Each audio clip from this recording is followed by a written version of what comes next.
Pushteti dhe opozita e festuan ditën e vreshtarëve. Krahasitën vreshta në tik vesh në lokacione të afërta dhe lëshuan akuza. Kreu i LSDM-s Venko Filipçi akuzoi se pushteti me vjedhje të fondeve evropiane ka suspenduar programin i partë dhe tani po i ul subvencionet për bujqit dhe po rrit pragun në tokën që duhet të punohet për të përfituar subvencione. Vjedhje, grabitje dhe mosinteresim për njerëzit, akuzoi Filipçi.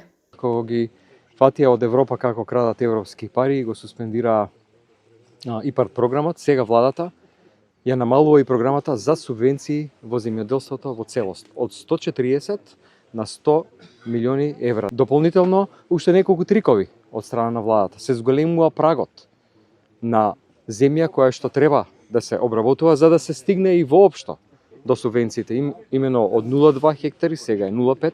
Ministri i Bujqësisë Cvetan Tripunovski hodhi poshtë si të pabaza akuzat për ulje prej 40 milion eurove të subvencioneve për bujqit, duke i quajtur gënjeshtra dhe manipulime.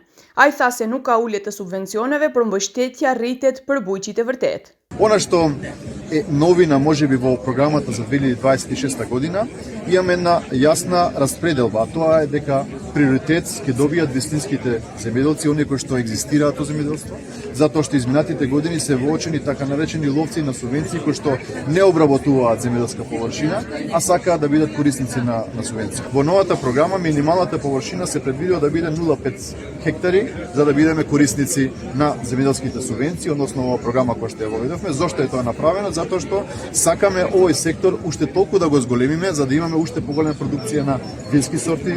Tripunovski tha se dje para festës tradicionale u shpërndan 8 milion euro subvencione për vreshtarët, ndërsa javën e ardhshme pemtarët do të marrin 200 milion denar.